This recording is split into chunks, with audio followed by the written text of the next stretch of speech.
She had always been called simple, the kind of woman who slipped through crowded rooms unnoticed, her clothes plain, her hair tied back in a way that seemed more practical than fashionable, and her voice soft enough that it rarely lingered in anyone's memory, and yet, behind her modest smile and the way she carried baskets from the market or cleaned the front step of her small house at the edge of town, there was a patience that had been mistaken for weakness, a gentleness that others confused with ignorance, and it was because of this that she had become the easy target for laughter, for whispers behind her back, for cruel jokes tossed at her as she walked by, and still she endured it, her eyes steady but unprovocative, never rising to defend herself, never offering sharp words in return, and though her silence seemed to give permission for others to treat her as though she were less, no one could have imagined that her silence was not surrender but restraint, not fear but calculation, for she had learned long ago that in a world that celebrated noise, the quiet ones carried the sharpest edges, and the day would come when those who mocked her would understand too late the price of their own arrogance. They thought they knew her, the way neighbors think they know a woman who buys vegetables at dawn, who pays her bills without complaint, who spends her evenings sewing by the light of a dim lamp, but none of them knew of the small locked chest under her bed, or the leather-bound notebook filled with codes, numbers, and patterns she had been perfecting for years, work that had begun as idle curiosity when she was young and poor, too poor to afford proper schooling, yet curious enough to spend her nights scavenging through discarded manuals, learning the language of machines, the rhythm of hidden systems that governed banks, cameras, utilities, even the heartbeat of the city itself, and though no one had taught her formally, she had pieced together her own education, like stitching a quilt out of scraps no one else valued, until she possessed a knowledge far beyond what any of those who laughed at her could imagine. She had endured their scorn because it gave her freedom, for no one suspects a simple woman, no one looks twice when she passes by, no one notices her fingers brushing the edges of public terminals, no one wonders why she lingers by the electric meters on her way home, and all the while they laughed she was gathering, observing, memorizing, testing small fragments of access that she would later weave together like strands of thread until it formed a tapestry of power hidden behind her unremarkable eyes. It was not revenge she sought at first, only the quiet satisfaction of knowing she could, but life has a way of sharpening intention when cruelty persists, and the cruelty never stopped, for the town was small and the people were narrow, and when a person has been cast in a certain role, no matter what she does, she remains the butt of their jokes. They laughed when she spilled her bag of rice, they laughed when she tripped on a stone, they laughed when she tried to speak in the meeting and her voice was drowned out, and each time she lowered her gaze and let them believe she was too timid to respond, though her heart beat with the rhythm of numbers and her mind whispered with codes that none of them could read, and what they never realized was that every insult added weight to a scale she kept hidden in her soul, a scale that would one day tip and unleash the work of years. She had written it all by hand, every sequence, every entry point, a code layered with misdirection and precision, a key that once turned would ripple through the systems around her like a storm breaking a still sky, but she never spoke of it, not even to herself in the mirror, for she knew that power spoken of too soon loses its sharpness, and so she let the laughter continue, she let them feel superior, she let them paint her as simple, as dull, as less, while she built in silence the one thing no one expected from her, the code that could bend their world at her will. The night everything began to shift was not marked by thunder or storm, but by the ordinary stillness of a town that thought itself safe, and as the lamps flickered along the street and the last chatter of the marketplace dissolved into silence, she sat by her window with the same quiet patience that had marked all her years, except this time her hands moved with a certainty that had been long prepared, opening the chest from beneath her bed and laying the notebook flat before her as though it were scripture, the ink-stained pages dense with figures and sequences, her eyes tracing the paths she had rehearsed countless times in her head, and as her fingers tapped the keys of the old second-hand laptop she had repaired piece by piece, she entered the first sequence, watching the green cursor blink with a loyalty that seemed to recognize its true master at last, for the systems she had mapped were like doors,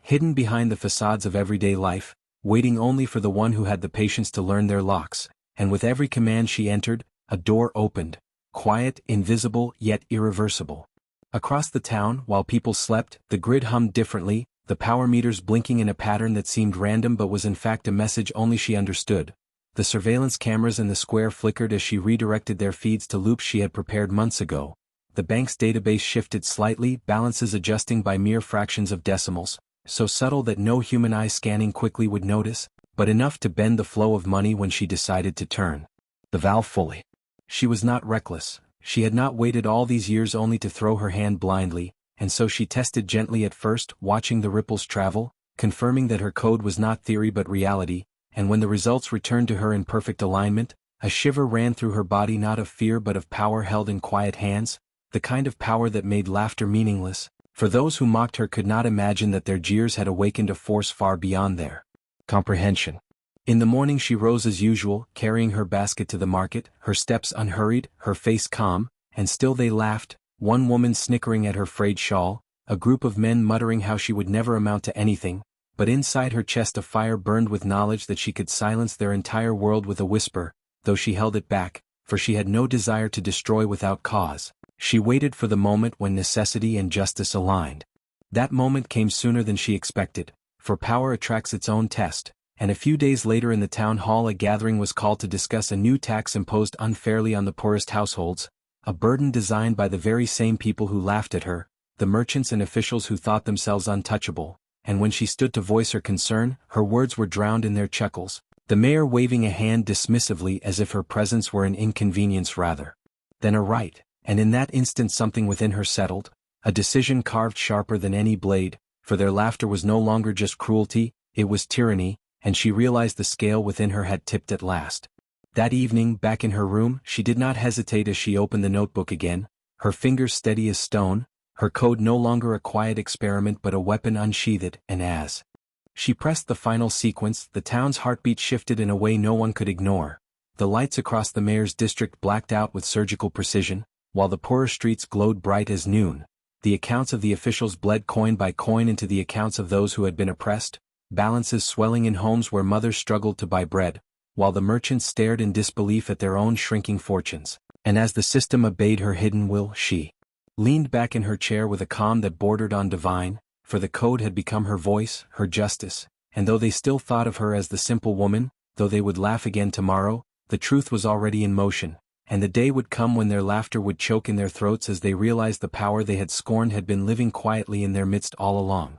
The following days unfolded like the turning of a concealed gear inside a machine, quiet yet unstoppable, for while the townspeople carried on with their routines, arguing over prices in the market or gossiping about neighbors over tea, invisible hands were rearranging their lives, and only she knew it was her own hands guiding those threads, the code running silently in the veins of the town's infrastructure, adjusting balances in bank accounts with the subtlety of a tide that no one noticed until the shoreline had changed, rerouting surveillance records so that petty thieves in the wealthier quarters were exposed while the poor who had once been hounded for minor infractions found their slates clean, and even the power that lit the streets shifted rhythm, burning longer where children studied by candlelight and dimming only in the extravagant halls of officials who once bathed in endless brightness. Yet for all this she never boasted, never revealed her hand, walking each morning with the same slow steps, her basket filled with simple goods, her head slightly bowed as if still weighed by the same humility they mocked, and because of this the people did not suspect,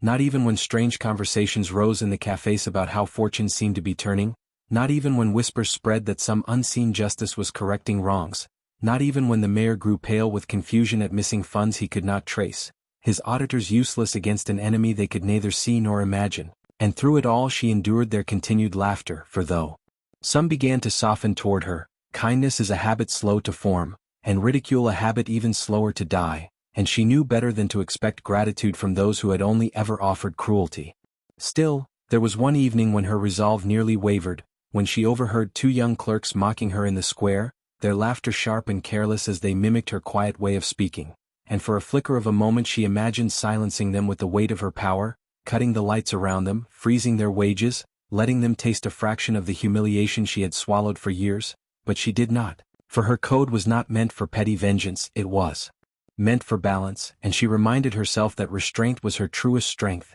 that to unleash her secret on every cruel word would only reduce her to the level of those she despised. Instead she walked on, her heart calm, and later that night she returned to her desk and refined the sequences further, layering protection so no one could trace her, no one could lock her out, no one could undo what she had done, and with every line she added she felt as though she was writing not just commands for machines but destiny itself, a script of justice no one else had dared to imagine. The strange events soon drew the attention of outsiders, investigators from the capital who arrived in black cars with sharp eyes, scanning the town for signs of rebellion, for the redistribution of wealth and power had not gone unnoticed by those who lived fattened in distant towers, and their presence filled the air with a tension the townspeople could not name, for though they sensed something was happening, they had no idea it was orchestrated by the quiet woman who passed them daily with her basket of vegetables. The investigators interviewed merchants, questioned officials, even inspected the power stations, but their instruments showed no breach, their algorithms no flaw, because she had built her work like a shadow, impossible to catch if one looked directly, only traceable if one knew where silence fell, and silence was her art. Yet she could feel the circle tightening, the way predators circle prey, and she knew that soon the laughter of her neighbors would no longer be her greatest burden, but the eyes of powerful men who did not laugh, who sought control above all else. On the night she sensed their focus drawing closer, she sat again with her notebook, her fingers tracing the worn leather cover, and she whispered to herself for the first time, not in fear but in certainty, that the code she had birthed was not just a tool for shifting coins and light, it was a weapon capable of far more, for hidden within the layers she had constructed was a final sequence, the one she had never dared to test, the one that could reach beyond the town and into the very systems of the capital itself, and as she stared at the blinking cursor waiting for her command, she realized that the moment for endurance had passed, and the moment for revelation was drawing near, for no matter how simple they thought she was, no matter how hard they laughed, the truth of her power was about to break their world open in ways they could not imagine. The investigators stayed longer than the townspeople expected, moving like shadows through the alleys, recording every small irregularity, their presence like a silent storm pressing against the simple rhythms of daily life, and though they uncovered no evidence, the fear of their search began to spread, for officials who once strutted proudly now whispered nervously behind closed doors, merchants who had grown fat on dishonesty grew pale as their dwindling balances continued to slip away, and yet not one of them imagined that the woman they mocked daily, the woman they dismissed as harmless, was the very architect of the change. That haunted them, for she continued to play her part with precision, nodding politely, offering soft words, carrying her worn basket. But in her chest she carried a heart that had already decided that endurance had served its purpose and the time for action had come. On the third night of their stay, as the investigators dined with the mayor and exchanged stiff smiles over plates of rich food, she sat in her narrow room, the old lamp flickering against the walls, her notebook open and her fingers steady, the laptop screen glowing with a quiet intensity, and she began to write the sequence she had feared yet prepared, the one buried deep within her code like a hidden blade, meant not to adjust the balances of one small town but to ripple outward into the arteries of the nation itself, where wealth was hoarded in secret accounts, where surveillance towers watched without mercy, where the powerful thrived at the expense of the voiceless, and with each line she entered she felt less like a simple woman and more like the keeper of a reckoning long overdue. She did not rush, for haste left cracks, and her work was flawless. She paused at intervals, listening to the silence of the night, her mind sharpened by years of restraint.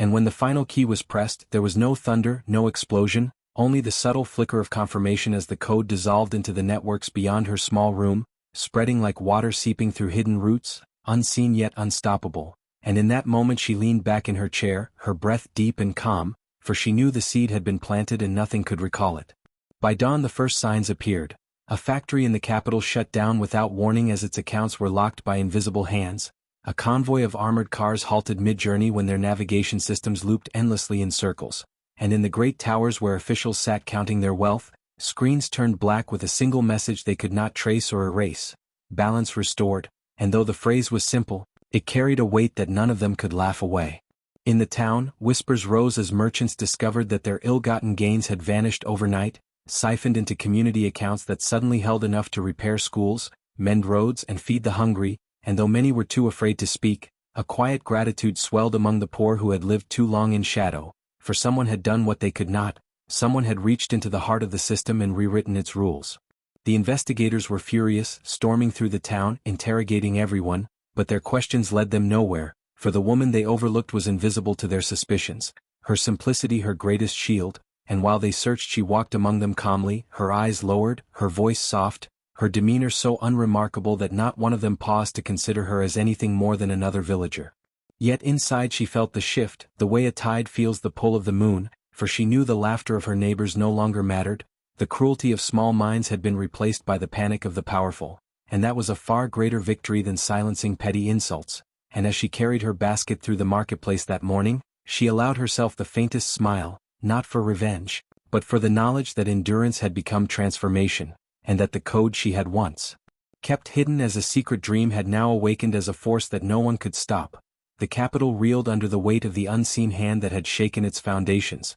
for as more systems faltered in quiet but undeniable precision, whispers of rebellion spread through the ranks of those who had always believed themselves untouchable, and while officials barked orders and investigators scrambled to find an enemy they could not name, the people in the streets began to feel something they had not known in years, a sense of hope, fragile yet intoxicating, as if the very air had shifted to remind them that the powerful were not invincible. And in the quiet town where it all began, the simple woman moved with the same unhurried steps as always, her shawl pulled close against the breeze, her eyes lowered to avoid unnecessary attention, though inside her chest she carried the knowledge that every passing day her code was spreading deeper, entangling itself in the networks of power, weaving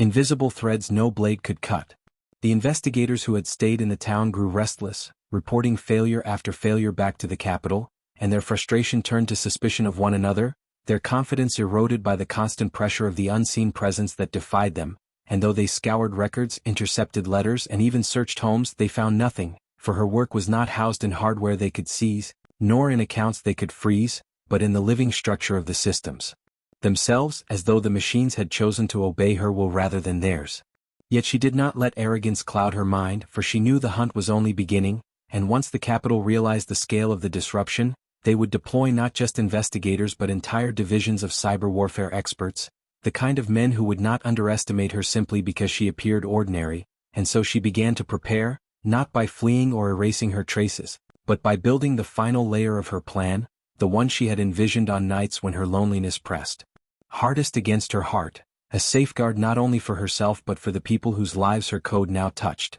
She crafted a sequence that could scatter her work across countless nodes, fragments too small to identify yet powerful enough to rebuild themselves when connected, like seeds blown across a vast field, ensuring that even if one was burned, the others would bloom again, and she did this not for herself but for the certainty that no matter what was done to her, the balance she had restored would not be undone. Meanwhile, in the town square, the laughter that had followed her for years began to falter, for though the cruel still tried to whisper, there was an unease in their voices, as if somewhere deep inside they sensed that the tide had shifted and the woman they mocked might not be as powerless as they once believed, and some even began to avert their eyes when she passed, ashamed without knowing why, and though she noticed, she did not linger on their change, for her focus was fixed on the horizon of the storm she knew was coming. That storm arrived first as an announcement broadcast across the nation, the government declaring that a terrorist force had infiltrated their systems, an enemy determined to destabilize the country, and though they did not name her, their words were a warning that they were preparing to strike hard against whomever they discovered responsible, but she listened in silence, her face expressionless, knowing that their fear was not of terror but of losing the control they had abused for too long. That night she sat once more at her desk, her fingers brushing the familiar keys, and she felt the weight of the years that had carried her to this moment, the years of enduring laughter, swallowing humiliation, walking with her head bowed while her mind soared through codes and sequences, and she realized with a calm clarity that she was no longer merely defending herself from cruelty, she was leading a quiet war against injustice itself, and the code she had unleashed was not just a tool but a promise that balance would always find a way, no matter how many tried to bury it. The government's declaration was followed by swift action, and within days the capital dispatched entire teams of experts armed with advanced equipment,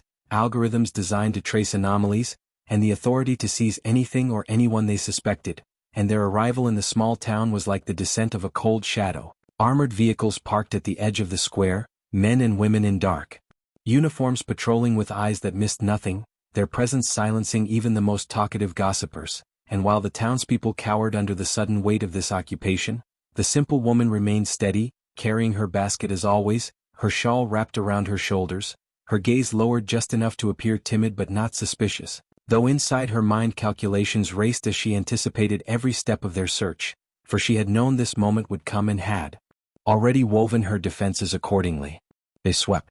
through homes, confiscating radios and devices, interrogating the young and the old alike, and still they found nothing but silence, because her code was no longer something housed within a single machine, it was scattered like mist across the veins of the system, hidden within patterns so ordinary no one would recognize their meaning unless they had lived and breathed them for years as she had, and as frustration mounted among the experts, she continued her quiet life waiting for the inevitable moment when suspicion would fall on her not because of evidence but because desperation always turns its gaze toward the ones least expected. That moment came when one investigator, more perceptive than the rest, noted her invisibility, the way she slipped through the town like a shadow that no one considered, and his instincts told him that invisibility was its own kind of mask, and so one evening he followed her at a distance, watching as she walked the familiar path from the market to her home, her figure framed by the fading light, and though she did nothing unusual, his suspicion only deepened, for in his world simplicity was never simple. She felt his eyes on her, though she did not turn, her years of enduring ridicule had sharpened her senses, and when she reached her door she paused for the briefest moment, her hand resting on the worn wood as though in thought, before entering and letting the door close behind her, her heart steady, for she knew the time for hiding was thinning, and soon she would have to decide whether to continue the charade of the quiet woman or to embrace fully the role her code had written for her. That night she did not sleep, the lamp burning late as she reviewed the spread of her sequences across the nation, watching them pulse like stars on a hidden map, each one alive, each one ready, and she realized with calm finality that even if they took her, even if they broke her body or silenced her voice, they could never undo what she had created, for her work was no longer hers alone, it lived in the system, it lived in the streets where children studied under lights she had given them, it lived in the homes of the poor where cupboards no longer sat empty, it lived in the whispers of hope that rose whenever someone saw the phrase balance restored flicker across a screen, and that knowledge filled her with a strength greater than fear. When the knock came at dawn, heavy and unyielding, she did not flinch, she simply closed her notebook, placed it back into the chest, and opened the door to the investigator who stood with sharp eyes and a voice that demanded she follow, and without protest she stepped into the cold morning, the townspeople peeking from their windows with wide eyes, some pitying, some fearful, a few even guilty but none daring to speak. They thought she was finished, that the simple woman had finally been caught in a web she could not escape, but as she walked between the guards, her hands bound, her basket left behind on the stoop, she carried inside her the unshakable certainty that they were too late, for the code was no longer waiting to be activated, it was alive, growing, spreading beyond their reach, and the day would come when the laughter of the powerful would fall silent just as the laughter of her neighbors had, for she was not simply a woman anymore, she was the voice of balance, and no prison could contain that. They brought her to a facility on the outskirts of the capital, a structure of steel and glass that loomed like a monument to control, its walls humming with the quiet menace of hidden machinery, and though they led her through corridors of fluorescent light, past guards with rigid faces and doors that locked with mechanical finality, she walked with the same calm steps she had always carried, as if she were entering not a prison but a destination she had already foreseen. And when they finally sat her down in a room with a table bolted to the floor and cameras glinting from the corners, she folded her hands neatly and waited, her expression unreadable, her eyes lowered yet steady, the image of simplicity they expected, though inside her thoughts moved with precision, already mapping every detail, every system humming beyond the walls, every flicker of current she could almost feel through the air. The interrogator entered with a folder in his hand and a smirk on his lips, a man accustomed to breaking suspects quickly, his voice smooth with condescension as he asked her name, her history, her purpose, but she answered only with the simplest truths, her name, her home, her work as a seamstress, her small life in the town, and he laughed quietly, leaning back in his chair, insisting that she was wasting time, that they knew she was connected to the disruption, that no ordinary woman could be so invisible without hiding something, and though his words pressed like blades meant to cut, she did not flinch, she only repeated what was necessary, letting him believe she was fragile, letting him underestimate her as everyone always had. Hours stretched into days, and the interrogations shifted from mockery to threats, from polite questioning to harsh demands, but she remained unmoved, her silence and simple answers wrapping around her like armor, and though they tried to break her with intimidation, with sleepless nights and bright lights that never dimmed, they did not realize that endurance was the one weapon she had mastered long before she had written her first line of code, for she had endured the laughter of neighbors, the weight of isolation, the grind of poverty, and the sharp sting of humiliation, and compared to those years, the cold questions of strangers were nothing more than noise. Meanwhile, outside the walls, her code moved like a living force, no longer waiting for her touch, executing the sequences she had left behind, shifting funds from hidden accounts to hospitals, erasing debts from the ledgers of the poor, forcing transparency into the chambers of officials who had once thrived in secrecy, and across the nation the phrase balance restored began to appear more frequently, a ghostly signature left on screens, receipts, and reports, sending waves of fear through the powerful and waves of hope through the powerless. The investigators inside the facility grew restless, frustrated that even with the woman before them they had no proof, no evidence, no confession, and some began to question whether she truly was the one, for how could a woman so ordinary, sitting quietly with lowered eyes, command such precision, such reach, such power, and yet the instinct of the man who had brought her in would not let go,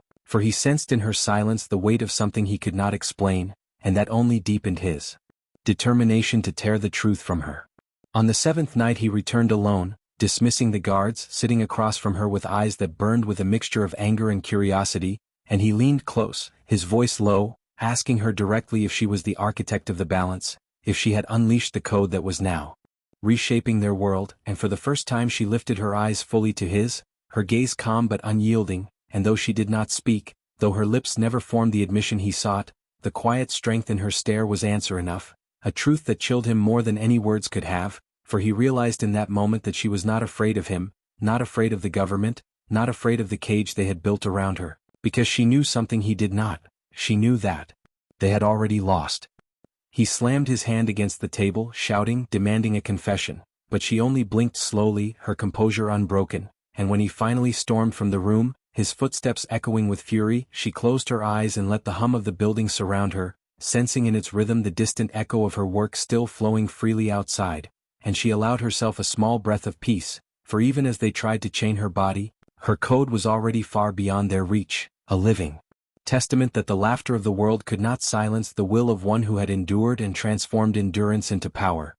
The day of final reckoning arrived with an intensity that shook every corner of the city. By now, Karen's manipulations were exposed not just within the courtroom but in the hearts of everyone who had once blindly followed her. 4 years she thrived on intimidation, twisting rules, turning neighbors into enemies, and hiding behind the false shield of authority. But the woman she dismissed as outdated had become a symbol of justice, resilience, and dignity, and that symbol now stood at the very gates of Karen's crumbling empire. The courtroom was packed once again. Reporters, neighbors, and even people from nearby towns came to witness the end of an era. The female veteran, whose calm strength had silenced Karen before, stood tall in her uniform jacket. She didn't wear medals for vanity but for truth. They represented sacrifices and victories earned through sweat, loyalty, and discipline, not through deceit. Karen entered with her usual smugness, yet the tremor in her step betrayed the panic coursing through her veins. Her lawyers whispered nervously, aware that the tide had turned against them.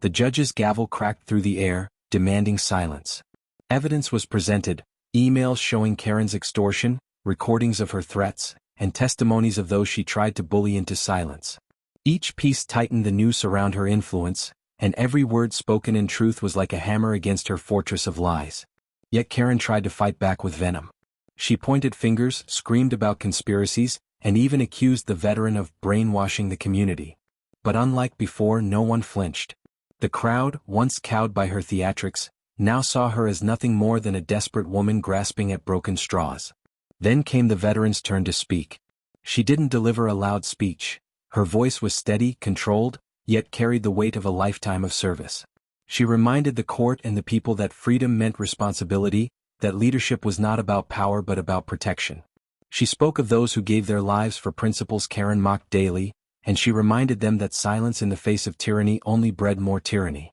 The room grew so still you could hear the shuffle of papers and the faint hum of the air conditioning. The judge listened intently, his eyes heavy with the recognition of truth. When the veteran finished, there was no applause, only deep, stunned silence, followed by the collective realization that a chapter in their community's story was ending. The verdict came swift. Guilty on multiple counts of fraud, harassment, and abuse of authority. Karen's face drained of color as the words echoed like a final bell toll. She tried to protest, shouting about injustice, but the guards were already at her side. For the first time she looked small, no longer the untouchable queen of intimidation, but a woman undone by her own cruelty. As Karen was led away, the people turned not to celebrate her downfall but to honor the veteran who had stood firm when all others faltered. They approached her, not as subjects to a leader, but as equals who finally understood the weight of her sacrifice and the gift of her courage. Children asked to hear her stories, neighbors promised to rebuild trust, and the city vowed never to let fear rule them again.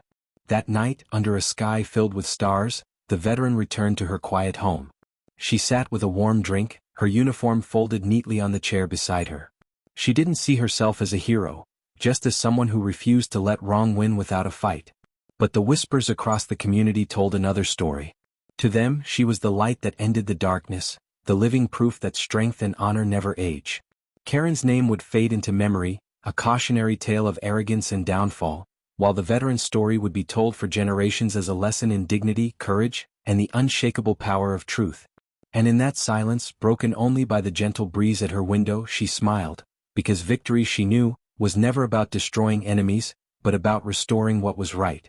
This was her final battle, and she had won not with bullets or force but with honor. And that was a victory that could never be taken away. The end.